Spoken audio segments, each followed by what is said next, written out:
The media's wild new obsession with fat shaming and Trumpian sexism has been elevated by Hillary Clinton to her very top campaign issue. Michelle Obama joined the Hillary campaign to explain, quote, "If a candidate regularly and flippantly makes cruel and insulting comments about women, that's who that candidate really is." Hillary herself tweeted, quote, "A man who bullies and shames a woman for her weight should never become president." Now, it's true, Trump routinely makes gross comments about women because he's a jackass, but the Democrats' high horse attitude about sexism is a little galling. Let's take a brief trip down memory lane. JFK. JFK was the ultimate Democratic hero and was a disgusting pig with women. According to Mimi Alford, who was 19 years old when JFK went after her, quote, "Could I have done anything to resist President Kennedy? I doubt it. Once we were alone in his wife's bedroom, he'd maneuvered me so swiftly and unexpectedly and with such authority and strength that, short of screaming, I don't think anything would have thwarted his intentions." She then told, he by the way, told Alford afterward to perform oral sex on his special assistant, Dave Powers. He also told her to pleasure his brother, Teddy. That's just the tip of the JFK iceberg. How about LBJ? Hillary has praised LBJ fulsomely in the past. LBJ was not merely a disgusting racist. He commonly used the N-word. He was also a massive woman hater. According to a Michael Sheldon review of Robert Caro's massive Johnson biography, quote, "Women were for sex and servitude. At his Senate office, his female workers were fondled, ogled, and overworked. Though his own figure was flabby, he was quick to berate any of his girls who put on weight. He wanted to make sure the view was good when they walked away from his desk. Quote, I don't want to look at an Aunt Minnie. I want to look at a good, trim back end," unquote. He boasted of his sexual prowess and had long affairs with at least 2 women, as well as casual flings with members of his staff.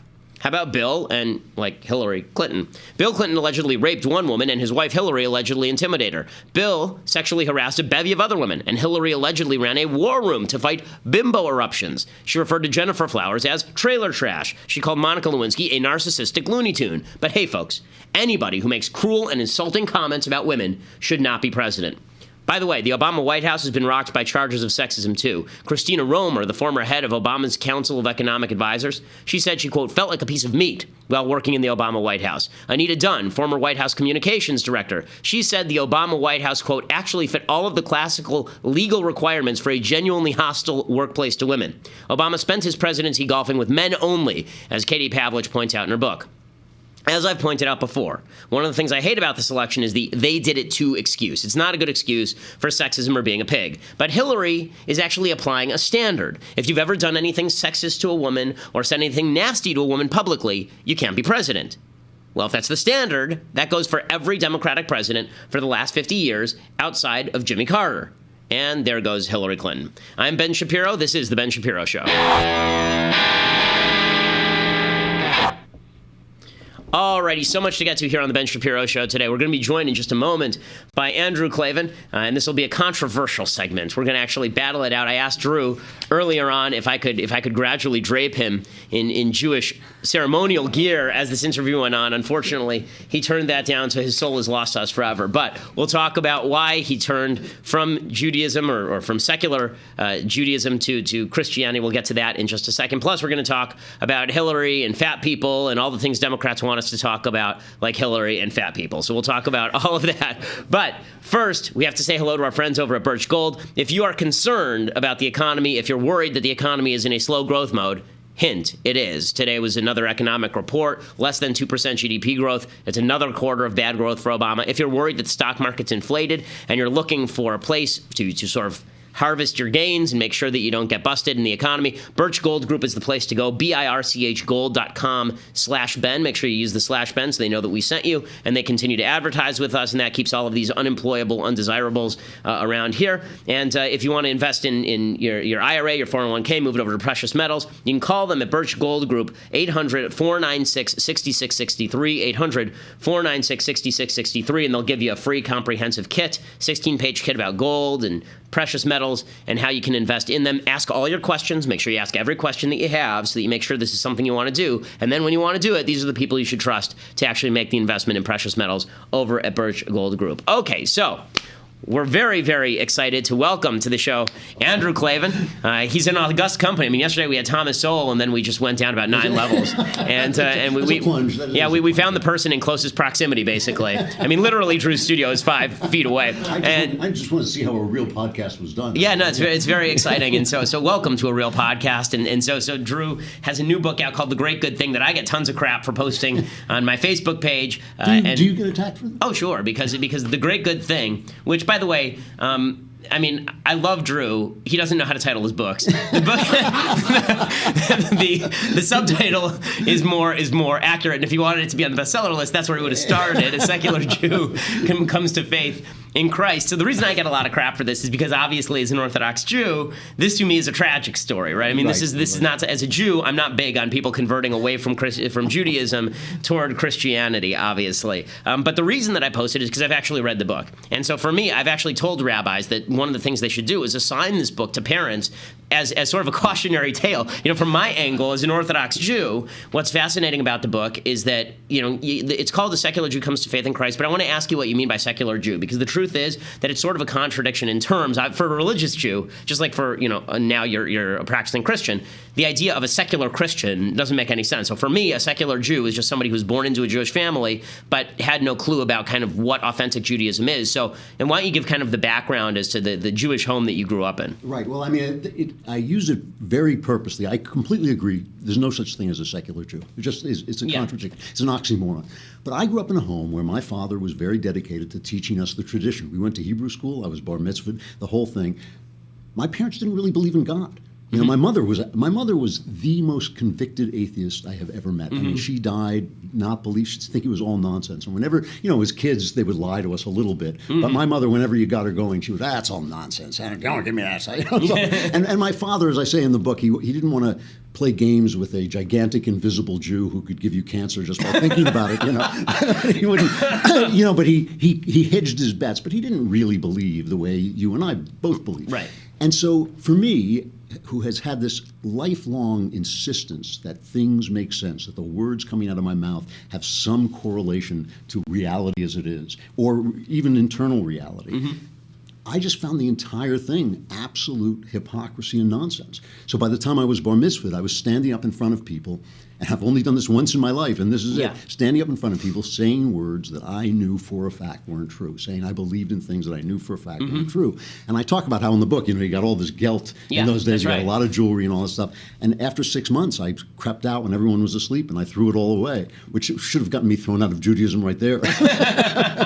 And I think this is why I say that rabbis, that Jews should read this book more to say, okay, if you're going to raise your kid as a Jew, if you're somebody like me who cares about raising your kid as a Jew, you actually have to explain why they're doing the things they're doing. You can't just say that Judaism is a culture, it's about matzo ball soup and the Holocaust, and then expect kids to actually take anything here seriously. Because we're both fans of musical theater. When you watch Fiddler on the Roof, and you get to the end, and one of the daughters marries out, and she marries somebody who's not Jewish, that's a natural consequence of the very first song in tradition where they say, tradition. We don't know why we do it, but it's the tradition. That's right. If you don't know why you're doing it, it's not going to be a big wonder if your kids move away from it. And it would seem to me that, like, God would be kind of the baseline, you know? Yes. You got to be praying to something. You got to be doing it for some reason, because otherwise, I get the tradition. I get some kind of idea of, you know, this is what your race comes from. But especially in America, where you really don't feel constrained by race at all, or you shouldn't. In the old days, you didn't at all, you know? I don't know what appeal that has. You just basically, it was like talking to strangers all the time. So I want to start with sort of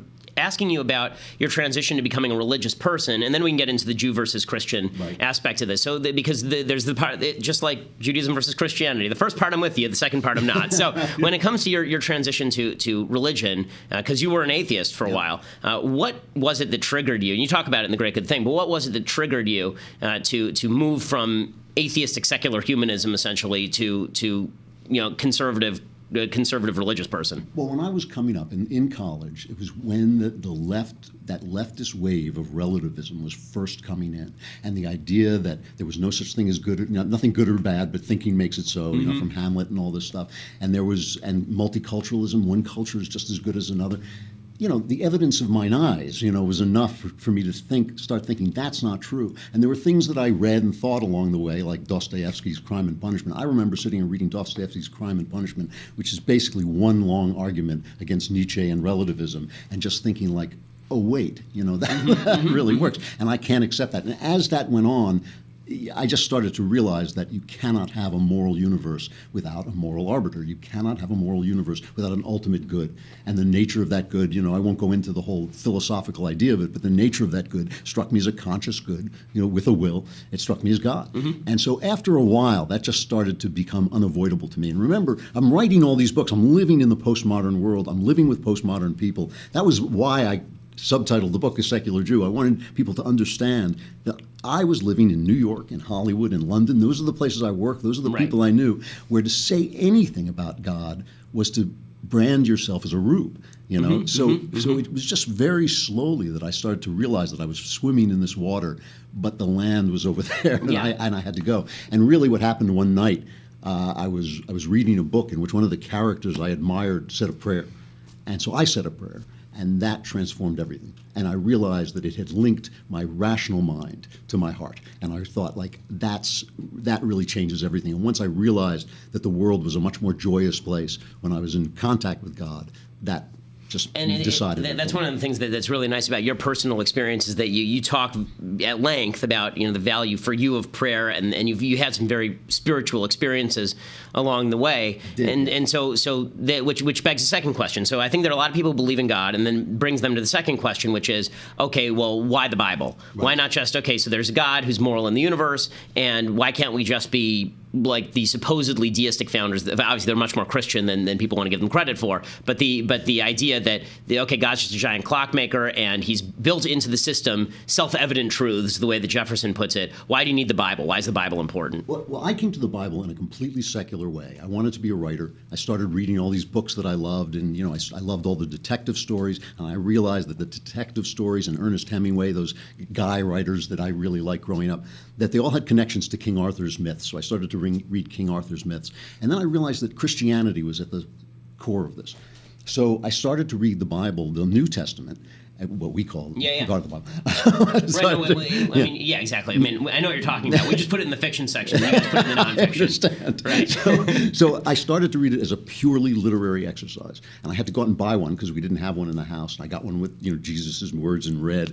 And I was lying on my bed reading the Gospel according to St. Luke. And my father walked in on me. And he hit the roof. I mean, he went nuts. Mm-hmm. And it always makes me laugh because if you walk in on your teenage son, and you he's reading the Bible, he's reading the Bible. If I'd been reading absolute porn, and at that point it was the '60s, we were running around with girls naked behind the curtains all the time. So the fact that he got me reading the Gospel according to St. Luke drove him crazy.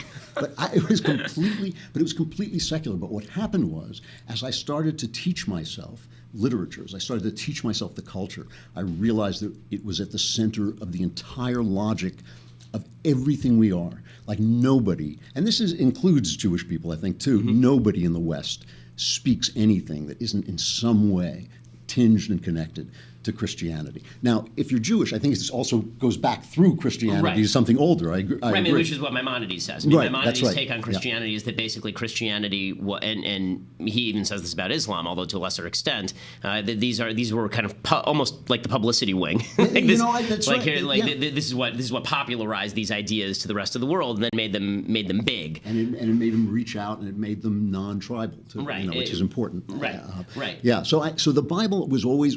And the funny thing was, when I read the Bible, when I read it cover to cover, I got it as a story, purely as a story.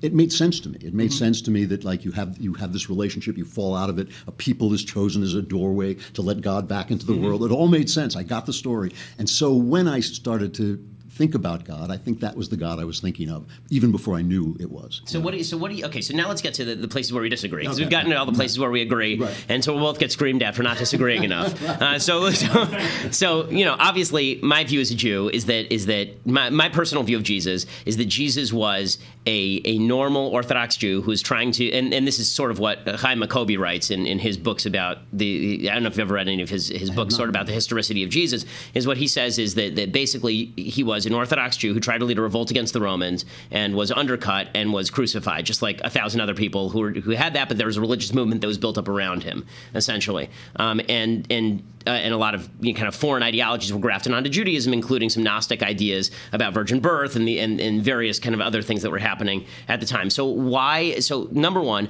how deeply were you aware of Judaism before you converted to Christianity?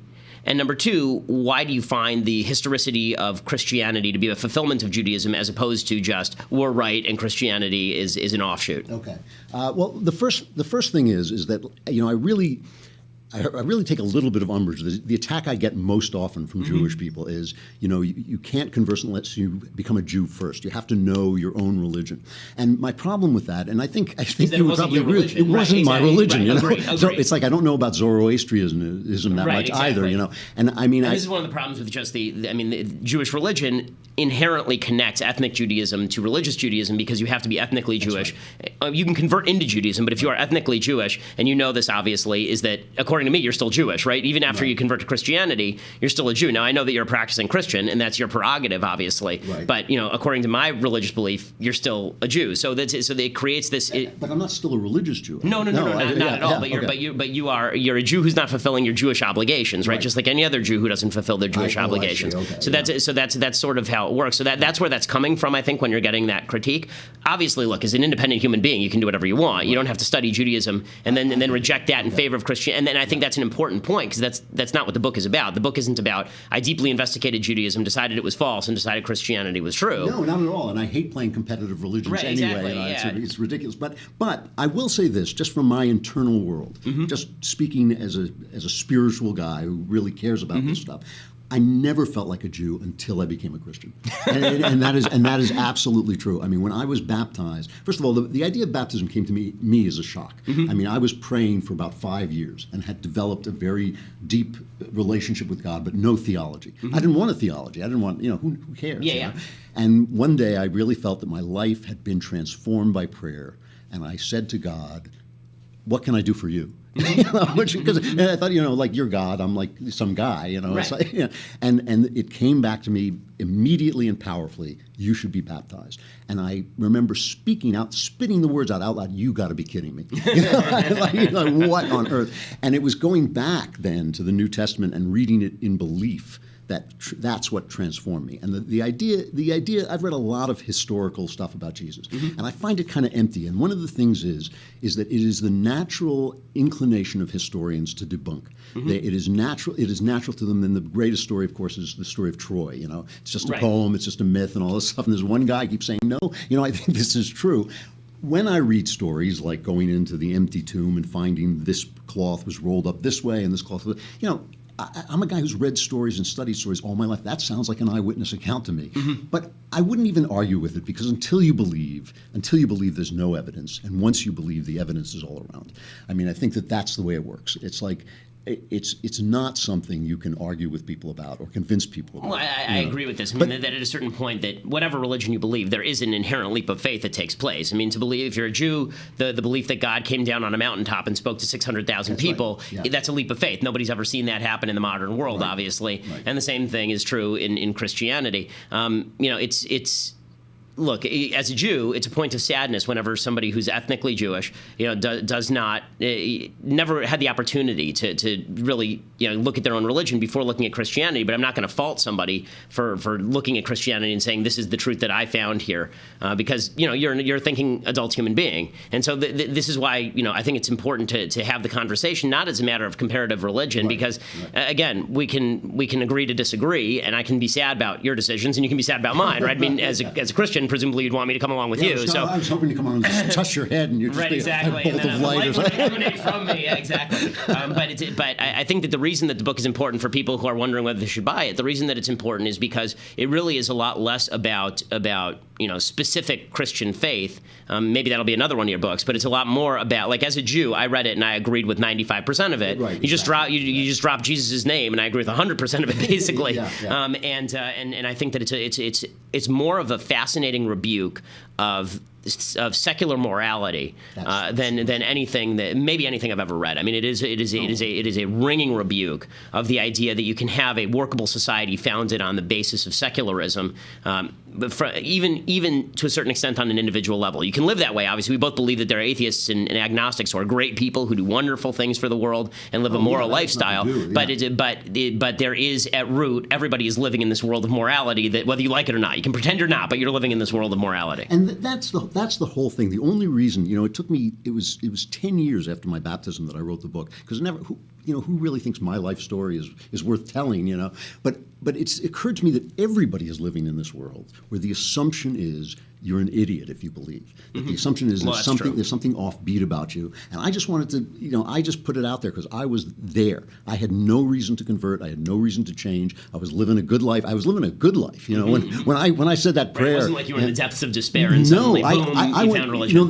Which is the myth about religious people. That we're better clingers, right? And then we find God. I know. The book tells how I went into a period of despair but wouldn't accept God then because I didn't want it to seem like a crutch. It was only when I came out of that despair, it was in joy that I went forward. And that's just the point I want to make, is that just people are stuck in this world where the default mode is atheism. And if you start thinking for yourself, you can be freed from that. Well, the book is really interesting. The Great Good Thing is the name of the book. You can go to Amazon.com, or you can subscribe at Daily Wire and get a free copy of Drew's book, and it'll be signed for you by Drew, and also apparently you get your ticket stamped immediately to heaven and the pearly gates as soon as you buy it. So that's good news. So it is a really well written book, just like everything else that Drew writes. It's really good stuff. Drew's a tremendous writer. Next time we'll have Drew on and we'll actually make jokes and talk about politics as opposed to going into deep theology about God and secularism. But that's next time he writes a funny book. So Drew, thanks so much for stopping by. Absolutely. Okay, so we're going to talk a little bit about politics in just a moment. First, I got to say hello to our friends over at U.S. Tax Shield. If you have problems with the IRS, if you're in a situation with the IRS where they are seeking to take money from you, whether it's owed or not owed, you need to call up my friends at U.S. Tax Shield. Their number is 1-800-542-2226, 800-542-2226. And when you go talk with them, they'll call the IRS up with you. They'll find out how much money you owe, and then after you know how much money you owe, they'll give you a hard and fast amount of money that they're willing to be paid, and that doesn't change at any time. And they help you negotiate your debt with the IRS. They help you create a plan, and they have again, it's a free consultation. They have a Fresh Start program helping you come clean with the IRS and settle your debt in a short period of time. Again, it's ustaxshield.com/Ben, so they know we sent you. ustaxshield.com/Ben to find out about the resolution programs, and their number is 800-542-2226. Okay, so I want to talk politics briefly before we have to let you go here on the Facebook Live as well as YouTube. So let's talk briefly about we'll get to Hillary and fat people and all the rest of the stupidity that they want us to talk about. But first, let's talk about things that actually matter. President Obama was on CNN last night, and a Gold Star mom gets up and asks him a question, and Barack Obama, because he has none of the knowledge about Western civilization and Judeo-Christian religion that anyone with open eyes has, here's Barack Obama's answer with regard to Islamic terrorism. Do you still believe that the acts of terrorism are done with a self-proclaimed Islamic religious motives? And if you do, why do you still refuse to use the term Islamic terrorist? Well, first of all, I want to thank your son, obviously, for his service. And where we see terrorist organizations like Al-Qaeda or ISIL, they have perverted and distorted and tried to claim the mantle of Islam for an excuse for basically barbarism and death. Okay, so he says that they're trying to claim it for barbarism and death, and therefore he won't use those terms. He just won't do it. And then he continued on by saying that, he said, quote, if you had an organization that was going around killing and blowing people up and said, we're on the vanguard of Christianity, as a Christian, I'm not going to let them claim my religion and say you're killing for Christ. I would say that's ridiculous. That's not what my religion stands for. Call these folks what they are, killers and terrorists.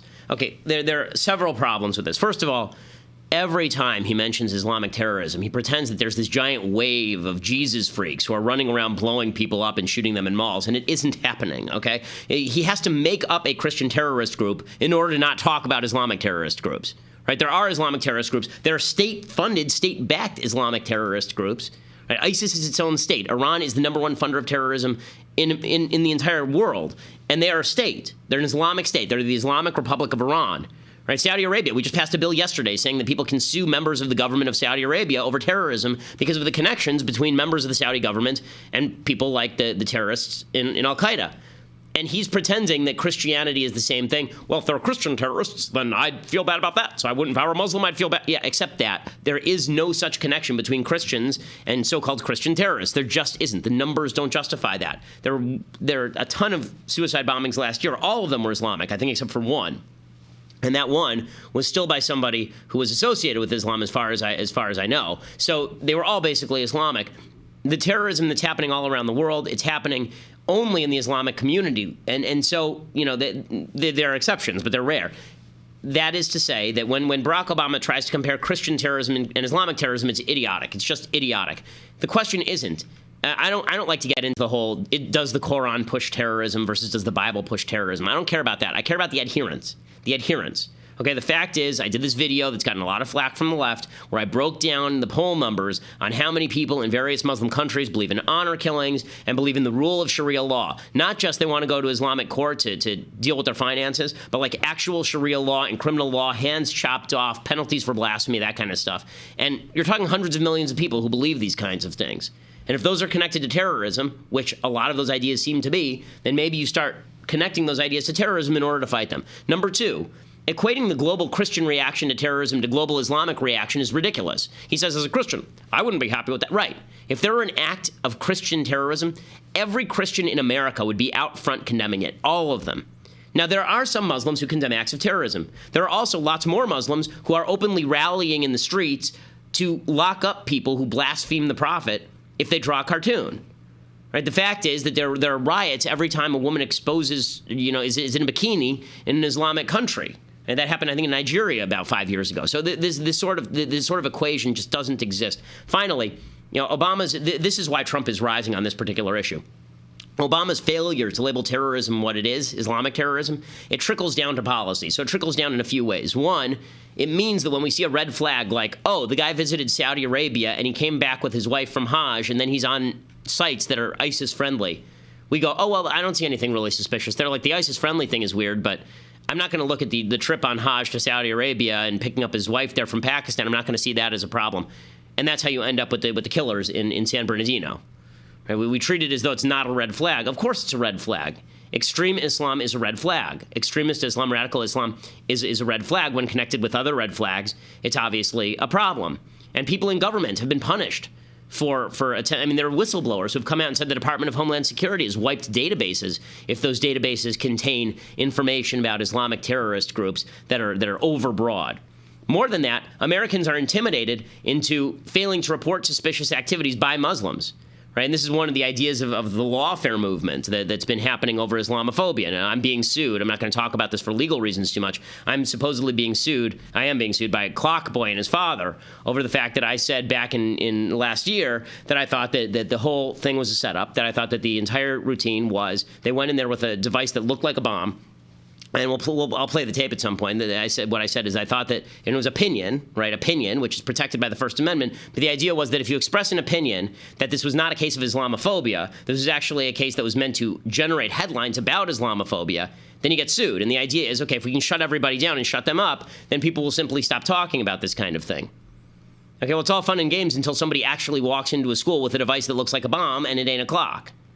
So, finally, if you actually want to fight radical Islam, you have to reform the ideology. If you refuse to acknowledge a necessity to reform the ideology, you're going to fail.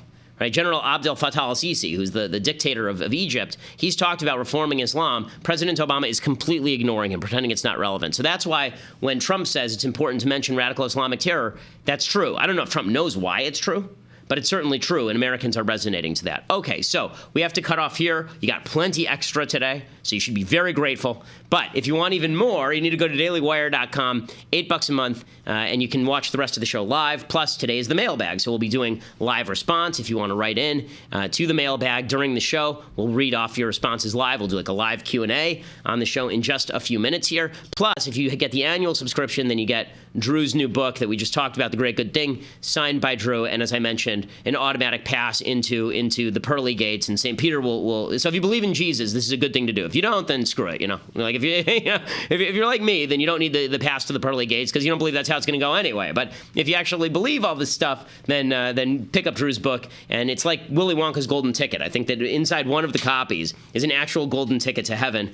So make sure that it could be you. You could be the one. Okay, so we'll pick it up in just a minute at dailywire.com. Go there and subscribe.